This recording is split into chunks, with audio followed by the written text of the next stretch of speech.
Bonjour à tous, votre WOD du jeudi 18 du 6 va se composer d'un gros travail de snatch et d'overhead squat avec dumbbell ou kettlebell, one arm évidemment, et on mettra ça en pratique juste après sur un Metcon, un 4 time sur 4 rounds. On va commencer avec la partie force et technique, 5 rounds de 2 power snatch et 2 overhead squat par bras. Ce que je vous demande, c'est chaque fois de bien repartir du sol, de bien remettre le corps sous tension, d'avoir une belle ouverture, de venir catcher, overhead, de bien montrer votre stabilité, remonter, faire la deuxième rep, et ensuite, à l'issue de la deuxième rep, cherchez à aller un maximum chercher la stabilité sur votre overhead, cherchez à serrer le point opposé, descendre le plus vertical possible, descendez jusqu'où votre mobilité vous le permet. Si c'est un petit peu plus haut que d'habitude, aucune importance. Travaillez ça proprement et travaillez ça surtout calmement. 5 fois, 2 reps bras droit, 2 reps bras gauche. Ça va vous faire quand même pas mal de volume et pas mal de placement. Et quand vous avez des charges un tout petit peu plus légères et devoir travailler un bras, c'est sensiblement différent. Donc on va se permettre de travailler comme ça aujourd'hui. Ensuite, notre Metcon va durer 4 rounds.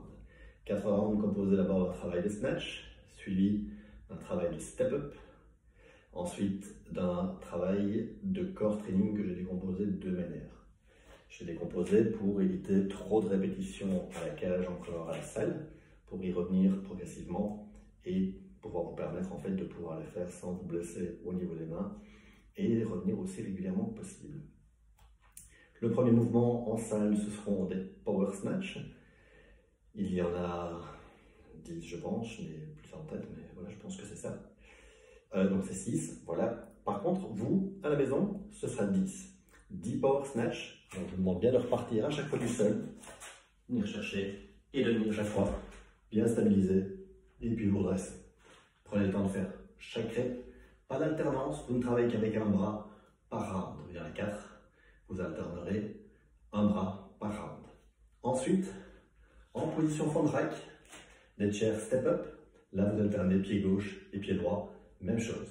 10 répétitions, mettez bien le pied à plat dès le départ, vous allez presser avec la fesse et l'ischio de la jambe qui est sur la chaise, redressez-vous complètement et alternez pied gauche et pied droit. Enfin, votre travail de core training, 10 finger to tools.